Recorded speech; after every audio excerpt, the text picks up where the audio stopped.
인생 좋아하는 평범한 인간, 인조인간입니다. 반갑습니다, 여러분. 오늘은 제가 많이 받는 질문 중에 하나에 대해서 말씀을 드릴 건데요. 취업하기에 유리한 전공, 그리고 이직하기에 유리한 직무, 포지션에 대해서 말씀드릴게요. 문과 기준입니다. 취업하기에 유리한 전공은 아마 다들 아실 텐데요. 상경 계열입니다. 자, 상경 계열이라고 하면 경영학과, 경제학과, 국제통상학과 이런 과들을 얘기하겠죠. 사실 제 친구들 중에도 경영학 전공한 친구들이 많은데 우스갯소리로 경영학을 전공하면 사실 배우는 건 별로 없다 라고들 하는데, 확실히 취업에는 좀 유리한 게 사실입니다. 자, 이게 왜 그러냐면요. 자, 기본적으로 상경계열 출신들은 모든 직무에 지원을 할 수가 있습니다. 영업, 마케팅, 경영지원, 인사. 자, 그런데 저 같은 경우에는 외국어를 전공했잖아요. 그래서 상사를 지원했지만 상사에서도 해외 영업에 좀 국한돼서 지원을 할 수밖에 없었습니다. 물론 이제 제가 원해서 한 것도 있지만요. 이거는 회사에 따라 다를 수 있는데, 상경계열을 전공을 하는 경우에는 서류 전형에서 가산점이 붙는 경우도 있습니다. 채용 공고에 그런 내용이 나와 있지 않다고 하더라도요. 그래서 상경 계열이 확실히 취업할 땐 좀 유리한 부분이 있다라는 점을 말씀드리고, 물론 그렇다고 여러분이 인문 계열이나 어문 계열 전공을 하셨다고 낙담할 필요는 없고요. 저는 기본적으로 인문 계열이나 어문 계열을 전공을 하셨다면 복수 전공으로는 꼭 상경 계열을 공부하시기를 추천드립니다. 네, 어차피 서류 전형에는 복수 전공까지 내용이 올라가기 때문에 어느 정도 같이 준비했다라는 걸 어필할 수 있고요. 자, 그 다음에 두 번째, 이직할 때 유리한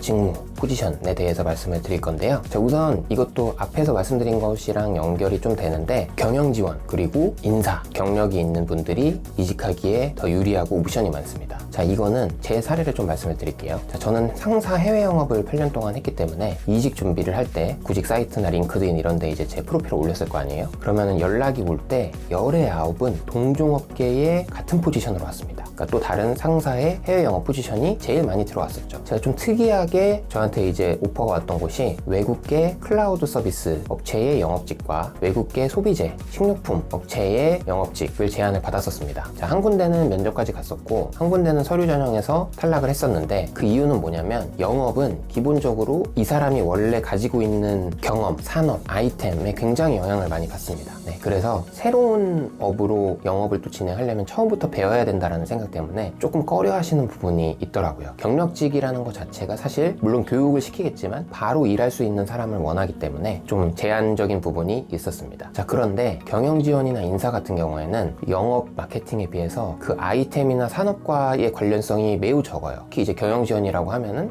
재무, 회계, 리스크 매니지먼트, 아까 말씀드린 인사, 이런 것들은 업 자체의 특성보다는 그 포지션의 일 자체가 굉장히 중요하기 때문에 다른 산업, 다른 업종이라도 이직이 충분히 가능하다라는 점을 좀 말씀드릴 수 있습니다. 자, 이렇게 제가 말씀을 드리면 그러면 인문 계열이나 어문 계열 출신은 불리한 거 아니냐 이렇게 하실 수 있는데, 사실 여러분이 일단 입사를 하시고 나면 기회가 있습니다. 어떤 기회냐면 1년에 아마도 2번씩 여러분은 고과 면담을 하실 거예요. 인사 고과 시즌이라고 해서 여러분이 그동안 일을 얼만큼 잘했는지, 목표 달성을 했는지를 이제 부서정과 면담을 하고 이제 인사 평가를 받고, 그 다음에 추가로 이후의 커리어를 어떻게 하고 싶은지에 대해서 면담을 하게 됩니다. 그리고 그 면담 전에, 이건 회사에 따라 다를 수 있지만 인사 시스템에 본인의 의견을 미리 입력을 할 수가 있어요. 그래서 거기다가 적는 거죠. 내가 지금까지는 영업을 3년 동안 했는데 이제 경영지원, 재무 쪽에서 일을 해보고 싶습니다 라는 거를 이제 적어서, 물론 그게 100% 받아들여지진 않지만 면담할 때 그 적은 내용을 근거로 본인의 의견을 피력할 수가 있습니다. 본인의 이제 접근성이 제일 중요하고요. 당연히 그리고 원래 부서에서 일을 잘 했고 다른 직원들과의 관계도 좋았다, 이런 평가가 있어야 이제 다른 부서로 옮기기에도 좋겠죠. 그래서 사실 회사를 들어가고 나면 보직을 변경할 수 있는 기회는 많이 있다. 이 점을 좀 참조하시면 좋을 것 같습니다. 오늘의 한마디입니다. 무슨 일을 하는지보다 더 중요한 건 내가 이 일을 어떻게 받아들이냐이다. 오늘은 여기까지 하겠습니다. 인조인간이었습니다.